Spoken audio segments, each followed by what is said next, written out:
The Magic Bonbons by Lyman Frank Baum. There lived in Boston a wise and ancient chemist by the name of Dr. Dawes, who dabbled somewhat in magic. There also lived in Boston a young lady by the name of Claribel Sudds, who was possessed of much money, little wit, and an intense desire to go upon the stage. So Claribel went to Dr. Dawes and said, "I can neither sing nor dance. I cannot recite verse nor play upon the piano. I am no acrobat, nor leaper, nor high kicker, yet I wish to go upon the stage. What shall I do?" "Are you willing to pay for such accomplishments?" asked the wise chemist. "Certainly," answered Claribel, jingling her purse. "Then come to me tomorrow at 2 o'clock. said he. All that night he practiced what is known as chemical sorcery, so that when Claribel Sudds came next day at 2 o'clock, he showed her a small box filled with compounds that closely resembled French bonbons. "This is a progressive age," said the old man, "and I flatter myself your Uncle Dawes keeps right along with the procession. Now, one of your old-fashioned sorcerers would have made you some nasty, bitter pills to swallow. But I have consulted your taste and convenience. Here are some magic bonbons. If you eat this one with the lavender color, you can dance thereafter as lightly and gracefully as if you had been trained a lifetime. After you consume the pink confection, you will sing like a nightingale. Eating the white one will enable you to become the finest elocutionist in the land. The chocolate piece will charm you into playing the piano better than Rubinstein, while after eating you lemon yellow bonbon, you can easily kick 6 feet above your head." "How delightful!" exclaimed Claribel, who was truly enraptured. "You are certainly a most clever sorcerer as well as a considerate compounder." And she held out her hand for the box. "Ahem!" said the wise one. "A check, please." "Oh yes, to be sure. How stupid of me to forget it," she returned. He considerately retained the box in his own hand while she signed a check for a large amount of money, after which he allowed her to hold the box herself. "Are you sure you have made them strong enough?" she inquired anxiously.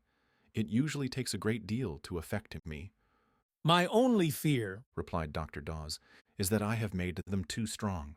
For this is the first time I have ever been called upon to prepare these wonderful confections." "Don't worry," said Claribel.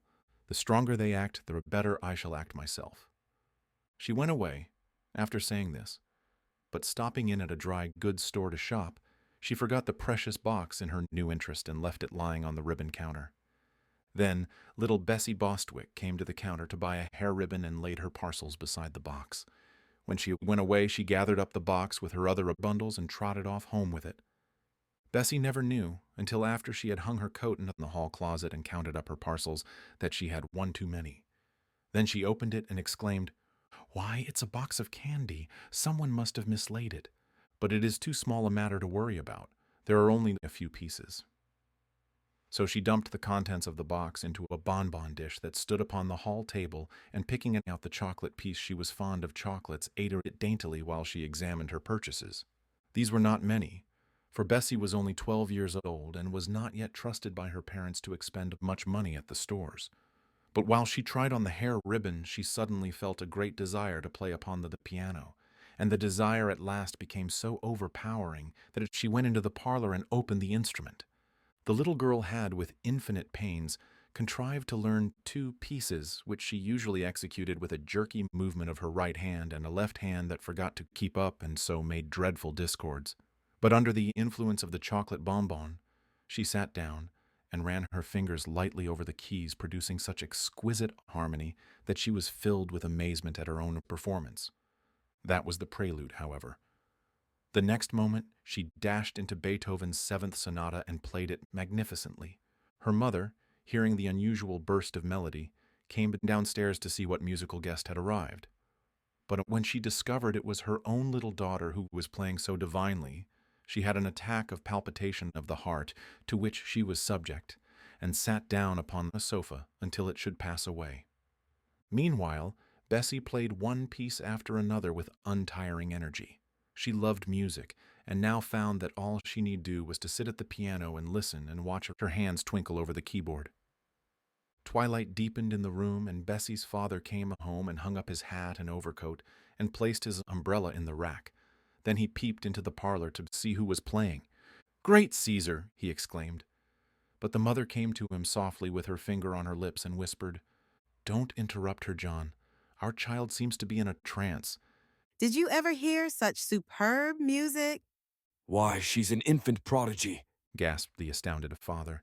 beats blind Tom all hollow. It's wonderful. As they stood listening, the senator arrived, having been invited to dine with them that evening. And before he had taken off his coat, the Yale professor, a man of deep learning and scholarly attainments, joined the party. Bessie played on, and the four elders stood in a huddled but silent and amazed group, listening to the music and waiting for the sound of the dinner gong. Mr. Bostwick, who was hungry, picked up the bonbon dish that lay on the table beside him and ate the pink confection. The professor was watching him, so Mr. Bostwick courteously held the dish toward him. The professor ate the lemon-yellow piece, and the senator reached out his hand and took the lavender piece. He did not eat it, however, for, chancing to remember that it might spoil his dinner, he put it in his vest pocket. Mrs. Bostwick, still intently listening to her precocious daughter, without thinking what she did, took the remaining piece, which was the white one, and slowly devoured it. The dish was now empty, and Claribel Sudd's precious bonbons had passed from her possession forever. Suddenly Mr. Bostwick, who was a big man, began to sing in a shrill, tremolo soprano voice. It was not the same song Bessie was playing, and the discord was shocking that the professor smiled, the senator put his hands to his ears, and Mrs. Bostwick cried in a horrified voice, William. Her husband continued to sing as if endeavoring to emulate the famous Christine Nilsson, and paid no attention whatever to his wife or his guests. Fortunately, the dinner gong now sounded, and Mrs. Bostwick dragged Bessie from the piano and ushered her guests into the dining room. Mr. Bostwick followed, and singing The Last Rose of Summer, as if it had been an encore demanded by 1,000 delighted hearers.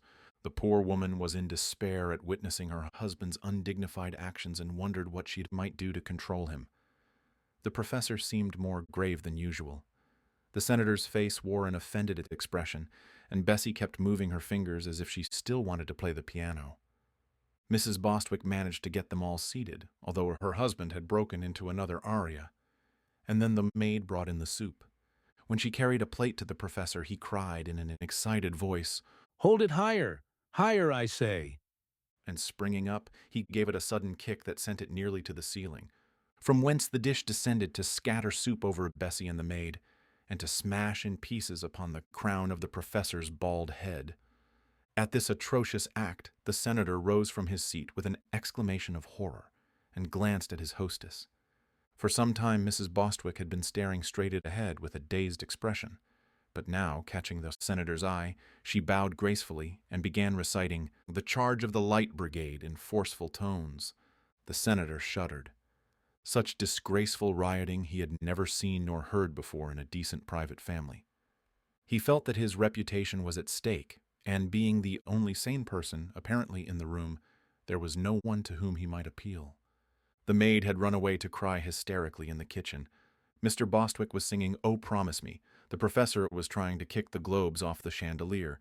Mrs. Bostwick had switched her recitation to The Boy Stood on the burning deck, and Bessie had stolen into the parlor and was pounding out the overture from the Flying Dutchman.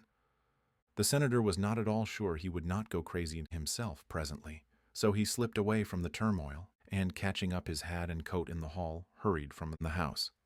That night he sat up late writing a political speech he was to deliver the next afternoon at Faneuil Hall, but his experiences at the Bostwicks had so unnerved him that he could scarcely collect his thoughts, and often he would pause and shake his head pityingly as he remembered the strange things he had seen in that usually respectable home. The next day he met Mr. Bostwick in the street, but passed him by with a stony glare of oblivion. He felt he really could not afford to know this gentleman in the future.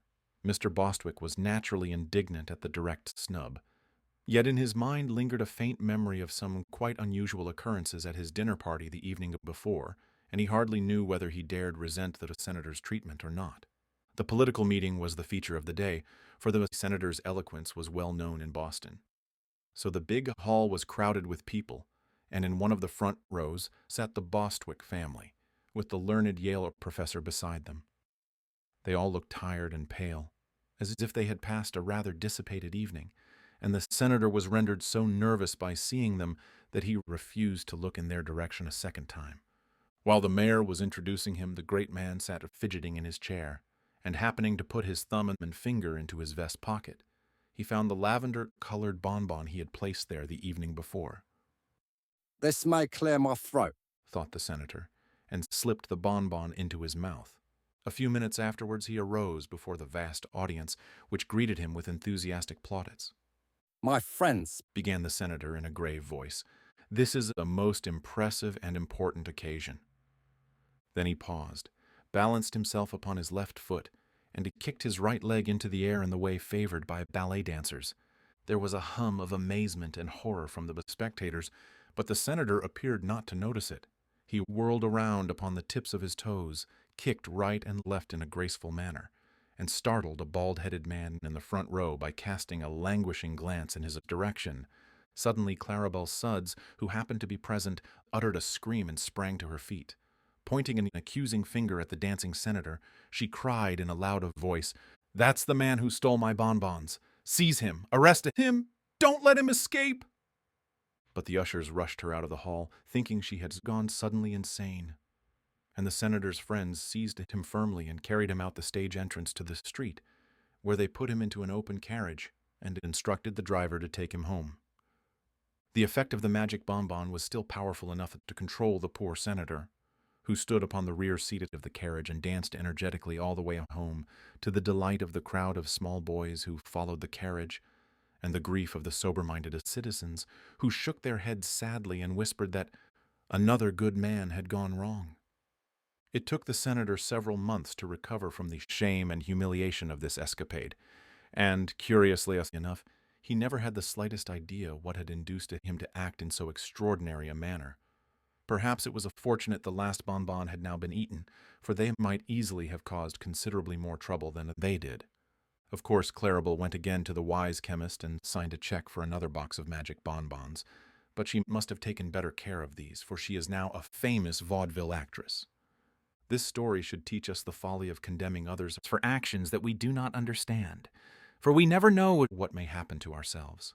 It may also serve as a hint to be careful about leaving parcels in public places, and, incidentally, to let other people's packages severely alone.